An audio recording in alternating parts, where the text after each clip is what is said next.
Voluntary వ్యవస్థ లేకపోతే పింఛన్లు ఇవ్వడం కష్టమని చెప్పిన గత ప్రభుత్వానికి సచివాలయ సిబ్బందిచే తమ ప్రభుత్వం పింఛన్లు ఇప్పించి ఒకే రోజు చారిత్రాత్మకమైన రోజుగా నిలిచిందని అన్నారు. పశ్చిమ గోదావరి జిల్లా తణుకు ఎమ్మెల్యే ఆరిమిల్లి రాధాకృష్ణ పార్టీ కార్యాలయంలో ఏర్పాటు చేసిన మీడియా సమావేశంలో ఆయన మాట్లాడారు. చంద్రబాబు నాయుడు గారు బాధ్యతలు తీసుకున్నప్పుడు చేసినటువంటి 5 సంతకాల్లో పెన్షన్లకు సంబంధించి మొదటి సంతకం చేయడం జరిగింది. ఈరోజు ఏదైతే హామీలు ఇచ్చారో ఆ హామీలను అమలు చేసే విధంగా చంద్రబాబు నాయుడు గారు, పవన్ కళ్యాణ్ గారు ఈరోజు ముందుకు వెళ్ళడం జరుగుతుంది.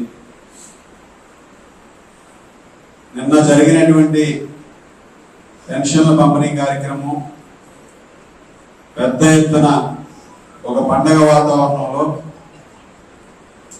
పేద ప్రజలందరికీ కూడా పెన్షన్లు పంచడంతో పాటుగా దివ్యాంగులకు కానీ దాదాపు 23 కేటగిరీల్లో ఉన్నటువంటి వారికి వారి ఇళ్ల వద్దకే వెళ్ళి ఒక్క రోజులో పెన్షన్ని పంపిణీ చేసినటువంటి ఘనత ఈరోజు ప్రభుత్వానికి దక్కుతుంది. చంద్రబాబు నాయుడు గారు ఎప్పుడు కూడా ఆలోచించేది ఒకటే, పేదరికం గెలవాలనేది, పేదరికం లేని సమాజాన్ని నిర్మించాలనేది ఆయన ఆలోచన. ఏదైతే హామీ ఇచ్చారో ఆ హామీని మొదటి నెలలోనే అమలు చేసి ఈరోజు పేదల పక్షపాతని చంద్రబాబు నాయుడు గారు నిరూపించుకున్నారు. ఏదైతే హామీ ఇచ్చారో ఏప్రిల్, మే, జూన్ నెల ఈ 3 నెలలు 1000 రూపాయలు చెప్పిన 3000 రూపాయలతో పాటుగా జూలై నెలకు సంబంధించి 4000 రూపాయలు, 7000 రూపాయలు నిన్న ప్రతి ఇంటికి వెళ్ళి అందించడం జరిగింది. దివ్యాంగులకి 3000 రూపాయల నుంచి 6000 రూపాయలు ఇవ్వడం జరిగింది.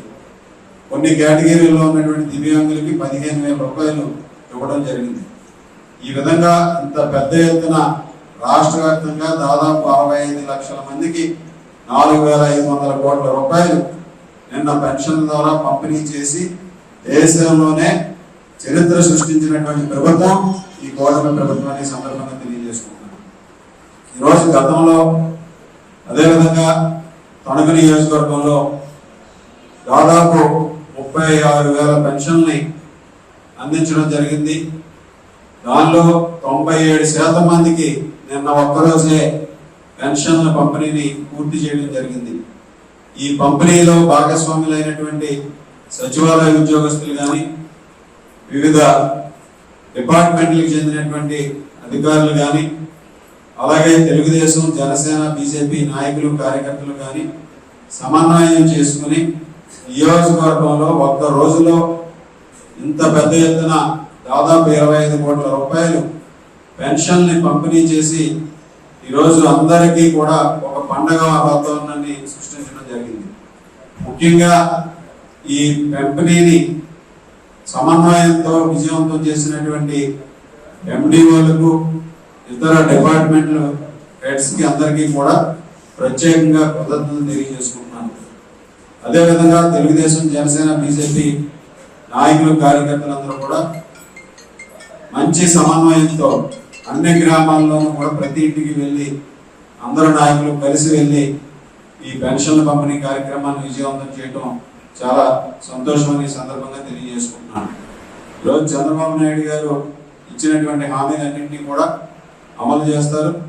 ఈరోజు కూటమి ప్రభుత్వం, తెలుగుదేశం, జనసేన, బీజేపీ ఏదైతే హామీలు ఇచ్చిందో హామీలన్నీ కూడా అమలు అయ్యే విధంగా ఒక ప్రణాళికబద్ధంగా ముందుకు వెళ్తామని సందర్భంగా తెలియజేసుకుంటున్నాను.